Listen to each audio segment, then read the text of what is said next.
Hello everyone, मैं doctor सूरज forensic medicine और medical jurisprudence का आज एक नया टॉपिक शेयर करने जा रहा हूँ जिसका नाम है सफोकेशन।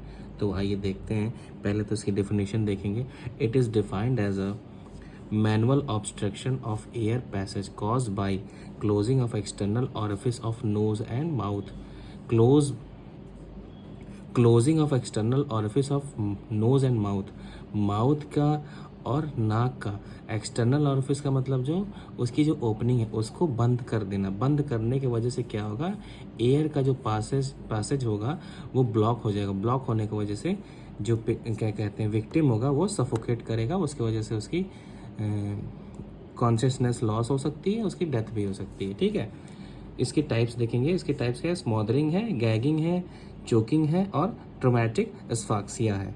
तो पहला हम लोग स्मॉदरिंग पढ़ेंगे। ठीक है, तो स्मॉदरिंग में क्या लिखा है, स्मॉदरिंग में कह रहा है it is defined as a closing of air passage externally either by hand cloth plastic bag और by a soft material.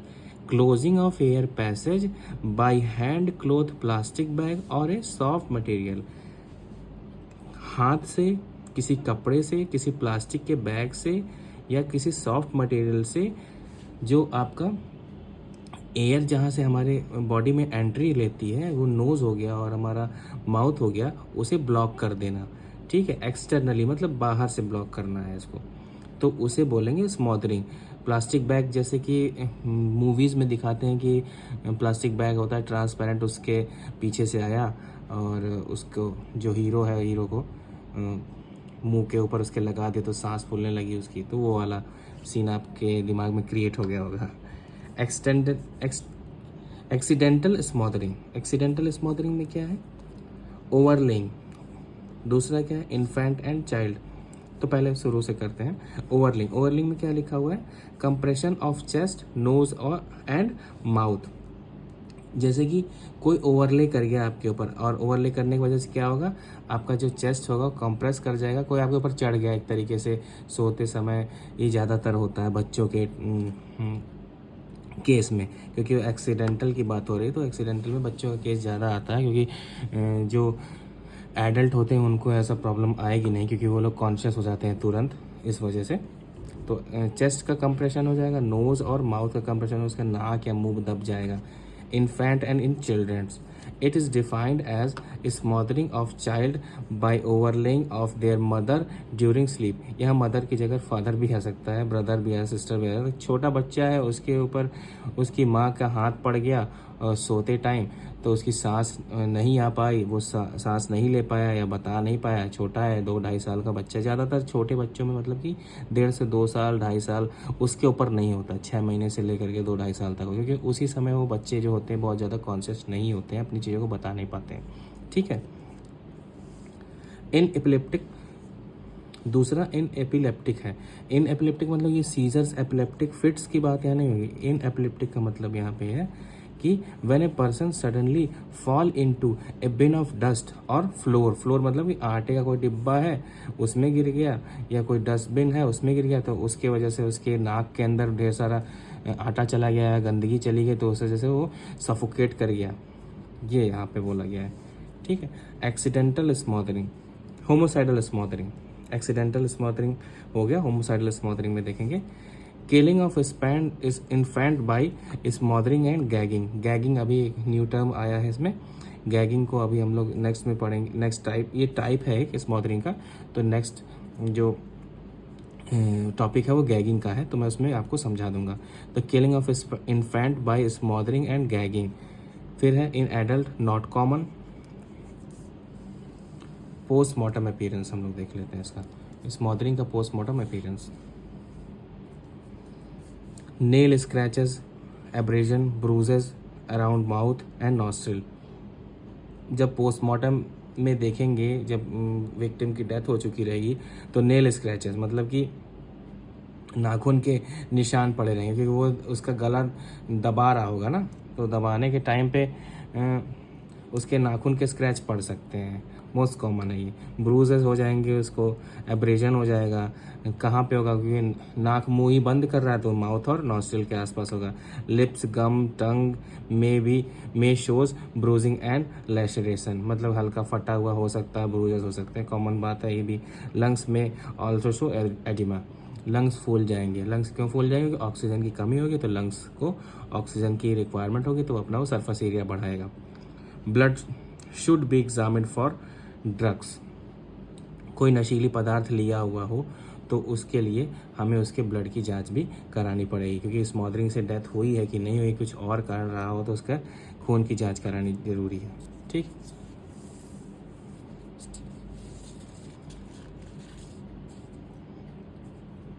Medico legal importance, accidental, common in alcoholics, जैसा कि मैंने अभी बताया कि मोस्ट कॉमन एल्कोहलिक्स में होगा। दूसरा होमोसाइडल हो सकता है। तीसरा सुसाइडल। सुसाइडल रेयर है, सुसाइडल कैसे ही कोई स्मोदरिंग कराएगा, अपने खुद से अपनी गर्दन को नहीं ना दबाएगा, वो तो एक तरीके से फिर उसमें आ जाएगा आपका, या तो हैंगिंग में आ जाएगा, या तो दूसरे देखते हैं। दूसरा क्या है? गैगिंग। गैगिंग में क्या बोल रहा है? It is stuffing of mouth with A gag cloth और with any soft material and blocking entry of air into these passage। ठीक है, तो इसमें क्या बोल रहा है कि stuffing of mouth with A gag cloth और विद एनी सॉफ्ट मटेरियल, मुंह के अंदर, उसके माउथ के अंदर कोई कपड़े का टुकड़ा या कोई सॉफ्ट मटेरियल डाल दिया गया, उसके वजह से जो उसका एयरवे है वो ब्लॉक हो जाता है। ब्लॉक होने की वजह से क्या होता है? गैगिंग क्रिएट होती है। ठीक, it may be homicidal particularly when victim are infant. Homicidal हो सकता है, लेकिन किस में हो सकता है? पर्टिकुलरली विक्टिम आर इन्फेंट, मतलब ये छोटे बच्चों में, नवजात शिशु में ऐसा किया जाता है, ज़्यादातर देखने को मिलता है। इंडिविजुअल्स इनकैपिटेट बाय अल्कोहल और ड्रग्स, जो इंडिविजुअल्स, दूसरा किस में कॉमन होता है? जो इंडिविजुअल्स किसी ड्रग्स से या किसी अल्कोहल कोई ड्रिंक ले रखे हैं, उनके वजह से अगर वो नशे में हैं तो उनके साथ भी ऐसा हो जाता है। Death in such cases is due to pharyngeal obstruction. इन सब केसेस में जो डेथ होती है वो कैसे होती है? फेरेंजियल ऑब्स्ट्रक्शन की वजह से होती है। फेरिंग्स जो होता है वो आपका ऑब्स्ट्रक्ट कर जाता है, सांस नहीं ले पाता, आदमी की डेथ हो जाती है। Postmortem appearance of gagging, it depends upon the intensity of struggle to breathe and some time may be negligible और एब्सेंट।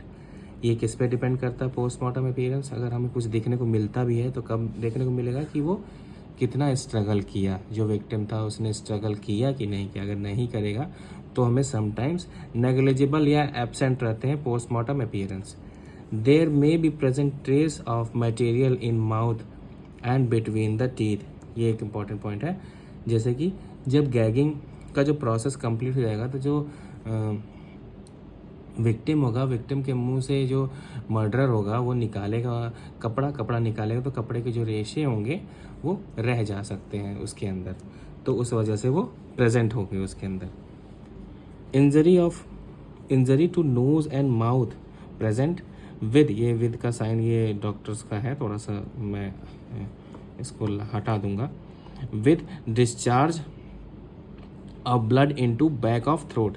थ्रोट के पीछे जो अंदर से जब देखेंगे, उसका मुंह खोल करके अंदर तो थ्रोट का जो पिछला हिस्सा होगा मुंह के अंदर, वहाँ पे ब्लीडिंग हो रही होगी, क्योंकि वो वहाँ पे चोट लग जाएगी। ठीक, सब कॉन्जक्टिवल हेमरेज, सब कॉन्जक्टिवल हेमरेज में क्या होगा?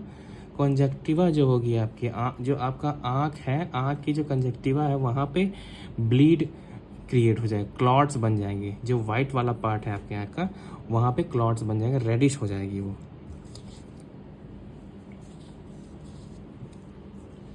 मेडिको लीगल एस्पेक्ट, ये भी होमोसाइडल होता है, सुसाइडल होता है। Death is unintended. चोकिंग में आ गए हम लोग। चोकिंग क्या है? It refers to blockage of internal upper respiratory passage by semi solid और सम सॉलिड मटेरियल अब ये बहुत ही कॉमन सा है, आपको बचपन के टाइम में, छोटे के टाइम में कोई भी चीज़ें बच्चों के मुंह में नहीं डाली जाती थी, मना किया जाता था कि नहीं मुंह में मत डालो, चला जाएगा गले के अंदर, चला जाएगा, घोट जाओगे। तो उस समय जो टॉफ़ी वॉफ़ी बच्चे खाते हैं तो वो कभी कभार आपके एयरवे पैसेज में चला जाता है और पेशेंट जो विक्टिम होता है वो चोक कर जाता है। फॉरेन बॉडी का पार्टिकल रहता है और वो चोकिंग हो जाती है। कोई कॉइन हो गया, कोई मार्बल हो गया, जो कंचे होते हैं उसको लेकर बच्चे खेलते रहते हैं, मुंह में डाले रहेंगे, आदत रहती है बच्चों की मुंह में डालने की, तो उस वजह से होता है। It refers to blockage of internal upper respiratory passage by some solid और semi solid material, impaction of foreign body in pharynx, larynx, trachea और ब्रोंकाई, फेरिंग्स, लैरिंग्स और ट्रैकिया क्या होंगे, चोक कर जाएंगे। Most common agent may be piece of food, coin, button, toffee, candies etcetera. मैंने आपको पहले ही बताया। मैकेनिज्म ऑफ डेथ, एनॉक्सिया, मतलब कि सेरिब्रल जो आपका ब्रेन है, ब्रेन के अंदर ऑक्सीजन की कमी आ जाएगी। दूसरा क्या है, कार्डियक रिफ्लेक्स, कार्डियक अरेस्ट आ जाएगा, कार्डियक अरेस्ट हो जाएगा इसमें। तीसरा क्या है, लैरेंजियल स्पाज्म, लैरिंग्स जो है वो आपका स्पाज्म कर जाएगा, सिकुड़ जाएगा, सिकुड़ने की वजह से सांस नहीं ले पाएगा, विक्टिम जो होगा सबकॉन्शियस हो जाएगा, अनकॉन्शियस हो जाएगा और उसकी वजह से उसकी डेथ हो जाएगी। Postmortem appearance in choking, sign of asphyxial death present हो। एस्फाक्सियल डेथ के बारे में मैं डिटेल में आपको बताऊंगा, एक पूरा टॉपिक है डेथ, उसमें एस्फाक्सियल डेथ का अपना अलग पूरा एक 3-4 पेज का टॉपिक है, उसको मैं आपको पढ़ाऊंगा आगे चल करके। प्रेजेंस ऑफ फूड आइटम्स और foreign body in respiratory tract, simple सी बात है, फॉरेन बॉडी पार्टिकल्स प्रेजेंट होंगे, रेस्पिरेटरी ट्रैक में फूड आइटम्स प्रेजेंट होंगे। Medical legal importance, mostly accidental होता है, बच्चों के अंदर ही पाया जाता है। Children often place object such as marble, coins, button and these object may pass into larynx और trachea during the inspiration in case of partial और कंप्लीट अनकॉन्शियसनेस। सिंपल बात है कि बच्चे डाल लेते हैं मुंह के अंदर, फिर उसके बाद वो सो जाते हैं या सोते समय डाल लेते हैं अनकॉन्शियस, और यहाँ पे यही लिखा है इन केस ऑफ पार्शियल और कंप्लीट अनकॉन्शियस, मतलब सोते समय या नींद में है तो मुंह में रखे रहते हैं और गले में चला जाता है, फिर उसके बाद वो लैरिंग्स में चला जाता है, विंड पाइप में चला जाएगा और चोक कर जाएगा और डेथ हो जाएगी। ट्रॉमेटिक एस्फाक्सिया में क्या है, जैसे भीड़ भाड़ वाले एरिया में कोई भगदड़ मच जाती है, उसके बारे में बात की गई है यहाँ पे, ठीक है, मैं पढ़ता हूँ, समझ में आएगा आपको। Respiratory arrest due to mechanical fixation of chest, mechanical fixation of chest कब कैसे होगा, रेस्पिरेटरी अरेस्ट हो जाएगा due to mechanical fixation of chest, अभी आप समझ जाएंगे। The normal movement of chest wall is prevented, ये भी हो जाएगा, नॉर्मल मूवमेंट चेस्ट वॉल का प्रिवेंट हो जाएगा, चेस्ट फूल और पिचक नहीं पाएगी, और चेस्ट का जो कंप्रेशन और होगा वो नहीं हो, एक्सपांसन और रिलैक्सेशन नहीं हो पाएगा। क्यों होगा, mechanism of death, severe compression और external pressure on throat prevent respiratory movement, compress कर जाएगा क्या थॉरेक्स और प्रिवेंट कर जाएगी रेस्पिरेटरी मूवमेंट। कैसे होगा, एक्सीडेंटली इन हाउस कोलैप्स और वॉर। अब देखिए यहाँ पे अब समझ में, आपको पहले की जो सारी बातें हैं यहाँ से एग्जांपल से समझ में आएगी कि जब किसी का घर गिर जाएगा या कोई वॉर वाली सिचुएशन है, तो घर पे बम गिरा, बम गिरने की वजह से जो उसका मलबा है, मलबा आपकी छाती पे आके गिरा और आप सांस नहीं ले पा रहे हैं, सारी चीज़ें ठीक हैं, लेकिन आपका जो चेस्ट है वो कंप्रेस नहीं हो पा रहा है, एक्सपांड नहीं हो पा रहा है, ठीक है। रन ओवर बाई व्हीकल कोई आपके छाती के ऊपर चढ़ के चली गई। स्टैम्प्टेड इन क्राउड में भगदड़ मच जाने की वजह से, बहुत ज़्यादा मंदिरों में या किसी ऐसी जगह पे जहाँ भीड़ भाड़ हो, कोई मेला वाला हो, वहाँ पे हो जाता है। Postmortem appearance, fluoride red and blue, इस कलर का कैसा कहाँ पे दिखेगा, नेक में और फेस पे। कंजेशन प्रेजेंट होगा किस कलर का, फ्लोराइड रेड और ब्लूइश कलर में और फ्लोराइड रेड कलर में। फ्लोराइड रेड एक रेड का वेरिएंट होता है, तो florid red and blue congestion of face and neck, face deeply cyanosed, एकदम नीला पड़ जाता है चेहरा, ठीक। Petechial haemorrhage, retinal haemorrhage, ribs and clavicle fracture are common. Petechial haemorrhage आपको बता चुका हूँ, रेटिनल हेमरेज भी बताया है मैंने। फिर उसके बाद आ गया medical legal aspect, mostly accidental या होमोसाइडल। तो ये आपका सफोकेशन टॉपिक आज ख़त्म हो गया। और इसी के साथ मैंने आपको फॉरेंसिक मेडिसिन के 3 बहुत इंपॉर्टेंट टॉपिक पढ़ा दिए जो कि एग्ज़ाम में बहुत ज़्यादा आते हैं। अक्सर करके बीएमएस के स्टूडेंट्स को प्रॉब्लम होती है। तो मेरा यही हमेशा उद्देश्य रहेगा कि मैं आपको छोटे से छोटे टाइम में और छोटा से छोटा टॉपिक को बहुत छोटा करके पढ़ा दूं, और जिसकी वजह से आप अच्छा नंबर ला पाएँ। ये टॉप करने के लिए नहीं है एग्ज़ाम को, मैं पहले बता दे रहा हूँ। ये टॉपिक बहुत ही मैंने प्रिसाइज बनाए हैं, और लेकिन हाँ, अगर आप इतना लिख के आएंगे तो बेशक आप पास हो जाएंगे। Thank you so much. Follow करिए मेरा चैनल और सब्सक्राइब करिए।